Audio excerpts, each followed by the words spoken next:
Bonjour à toutes et à tous, bienvenue dans cette nouvelle édition d'Information. Tout ce qui s'est passé près de chez vous. Nous sommes donc le jeudi 16 août et on commence tout de suite en parlant sport et un club de la région dont l'avenir est peut-être en pointillé. Direction Dunkerque où le club de kitesurf va devoir faire sans la surveillance nautique à l'année sur la base de la Licorne où ils sont installés. Auparavant, cette prestation était financée par LNG, le gestionnaire du terminal méthanier. Il avait signé un accord en 2011 pour permettre une pratique sécurisée par vent de sud-ouest sur le site de Malo. Jusqu'à aujourd'hui, la zone de pratique était sécurisée les jours de vent off. Sauf que des entreprises belges ont prévu de reprendre la gestion du terminal méthanier.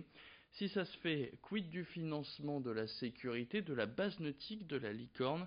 Éric Watrin, vice-président du Dunkerque Fly Surfing Club, répondait aux questions d'Omar Mustafa. Le président du DFC, Florent Collier, tente auprès des élus d'obtenir une aide complémentaire puisque le syndicat des dunes de Flandre, intervenant des dunes de Flandre, nous aide depuis de nombreuses années et a toujours soutenu nos projets. Et donc l'aide complémentaire serait de mettre un plan Beach Marshall à l'année ici, donc une surveillance nautique, mais tout support. Il y a le longe-côte, il y a le paddle, il y a le kayak de mer, il y a bien sûr le catamaran, la planche à voile et j'en passe, et bien sûr le kite. Donc ce serait de pouvoir dans un premier temps avoir une vigilance à porter sur cet endroit précis, la base nautique de la Licorne, qui est un endroit vraiment stratégique du développement des activités nautiques à Dunkerque. Les Dunkerquois aiment s'y retrouver et les associations, clubs et structures bien sûr scolaires s'y développent depuis quelques années et prennent de l'ampleur. Donc ce serait dans un premier temps avoir cette surveillance à l'année et après dans un deuxième temps réfléchir sur le mode opératoire parce qu'une fois l'incident prévenu, bon il n'y a pas de souci, mais une fois l'incident présent, il faut aller chercher le kitesurfer, il faut aller prêter assistance au catamaran qui a dématé. Je pourrais illustrer par d'autres situations, mais la problématique double, elle est là. C'est la prévention, le plan Beach Marshall, la surveillance pour prévenir les secours, le cas échéant, mais aussi intervenir concrètement sur le plaisancier ou le kitesurfer. On passe maintenant au grand angle de la rédaction, direction Aline, près de Saint-Omer, pour découvrir le moulin à eau de Vivien Lombard. Ça fait maintenant 2 ans qu'il fait tout pour remettre en état ce moulin, vieux de plusieurs siècles. Auparavant usine à papier, son nouveau propriétaire a eu l'idée de lui redonner une seconde jeunesse dans un tout autre domaine. Vivien et son moulin, un reportage signé Louis Caillé.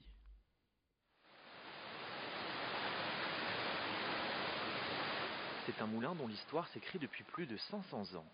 À Pidou-sur-Laha, le moulin de Vivien Lombard fait figure d'ancêtre, et c'est peu dire.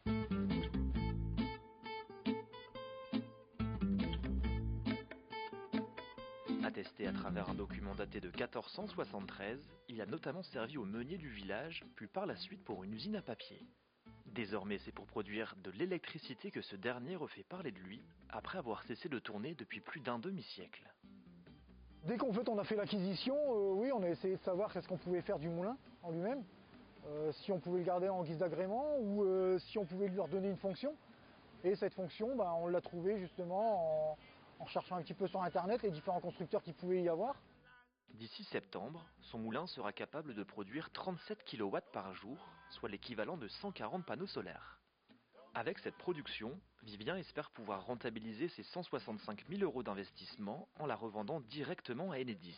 Bon, l'avantage qu'on a ici, c'est que justement le moulin, il est ce qu'on appelle fondé en titre. Donc il est existant avant la Révolution française. Donc l'autorisation, on l'a. C'est juste que maintenant, en fait, on a une conformité à faire. En fait.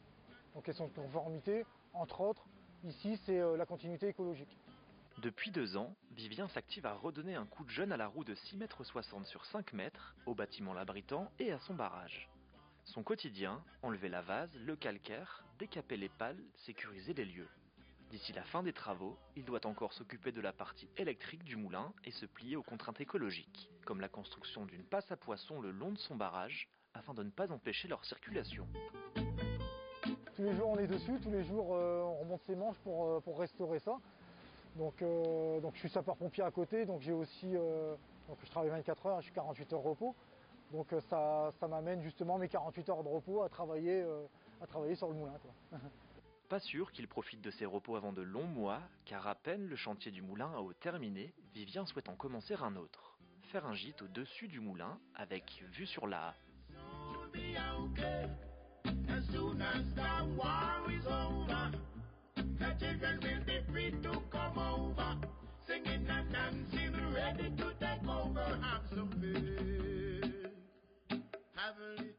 Et puis on termine avec ce moyen de détente d'un tout nouveau genre, direction le studio Zen Concept à Lille qui propose des services de chromothérapie, de luminothérapie, d'oxygénothérapie ou encore un massage 3D avec de la réalité virtuelle. Alors pour ce dernier, vous vous installez dans un fauteuil particulier qui bouge dans l'espace, tout le 3D. Il faut ensuite enfiler un masque de réalité virtuelle qui vous envoie dans un univers que vous choisissez. Soit une plage paradisiaque, soit vous allez voir les aurores boréales en Norvège, et les plus téméraires peuvent aussi faire un tour de montagne russe. Une heure de ce type de relaxation coûte 49 €. Florent, le propriétaire de cet établissement, cherche d'ailleurs à développer son activité et à ouvrir un bâtiment de plusieurs étages de relaxation rue Fédère à Lille. Présentation de ce Zen Concept au micro d'Alexis Tessier. Studio Zen Concept, en fait, c'est ça, en fait. C'est regrouper les méthodes que l'on trouve les plus efficaces à travers le monde dans un même institut et les combiner entre elles. Dès lors où il y a une vraie pertinence, il y a du fond, on part dans cette voie-là. Donc du coup, on vient étoffer tout le temps l'offre, sans forcément d'ailleurs augmenter les prix, mais on vient étoffer en permanence l'offre avec du nouveau matériel, des nouvelles combinaisons, là bientôt un nouveau bâtiment, etc., etc. Et puis l'actualité de la région en bref, le suspect qui avait percuté une mosquée à Mont-Saint-Barre le week-end dernier avec une voiture a été interpellé après plusieurs jours de cavale. L'individu, décrit comme très fragile par les forces de l'ordre, aurait agi suite à une affaire privée. Fin de citation. Et puis une quinquagénaire grièvement blessée dans un accident à Isques, près de Boulogne-sur-Mer, hier en fin d'après-midi. Les deux voitures roulaient dans le même sens quand le 4x4 a percuté la voiture qui le précédait pour une raison encore inconnue. Sa conductrice a dû être désincarcérée et héliportée vers le CHU de Lille. C'est la fin de cette édition. Merci à toutes et à tous de l'avoir suivi. Tout de suite, la météo. Bonne journée à tous.